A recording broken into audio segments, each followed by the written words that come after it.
मुकद्दस पौलुस रसूल की तब्दीली की ईद का दिन था। उस दिन कैथरीन वजद में आ गई।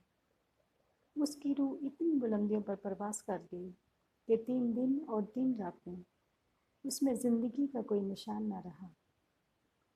हाजरीन समझ रहे थे कि उसकी रूह कब से अंशी से प्रवास कर गई है। बास जो कैथरीन के पास बहुत करीब थे वो सोच रहे थे कि शायद वो इस वजदानी हालत में मुकद्दस पौलुस रसूल के साथ तीसरे आसमान तक पहुंच गई है। मगर जब बहुत वक्त बीत गया और वह वजह से वापस होश व हवास में आई तो चूंकि उसकी रूह आसमानी चीज़ों और उनकी खूबसूरती का मज़ा चखने के बाद इसी नशा में इतनी मस्त थी कि ज़मीन पर वापसी उसे बारे गरां गुजरी और वह बहुत देर तक गुमसुम पड़ी रही। इतने में 2 गोशा नशीन फादर थॉमस फ्लोरेंस और दोनातो का गुजर वहां से हुआ तो कैथरीन को मिलने चले गए। उसे इस हालत में पाकर कि वो रूह पाक की हदायत से बुलंद आवाज़ से पुकारें, हम एक गोशा नशीन के पास जा रहे हैं, क्या आप भी हमारे साथ चलेंगी?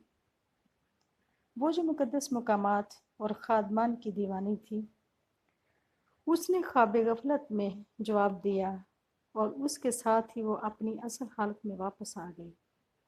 वो पहले तो इर्द गिर्द देखकर मुस्कुराई और फिर यकदम सामन की जड़ी की तरह ज़ारो कतार रोने लगी।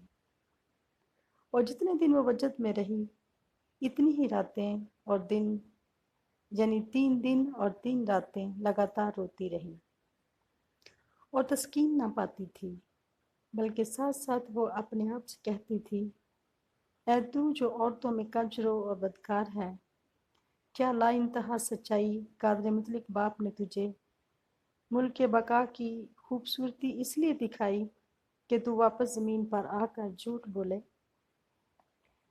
क्या रूहुल कुद्स ने तुझे ये तालीम सिखाई थी जब तुझे मालूम था कि तू इन राहबों के साथ नहीं जाना चाहती, तो फिर जवाब में झूठ क्यों बोला?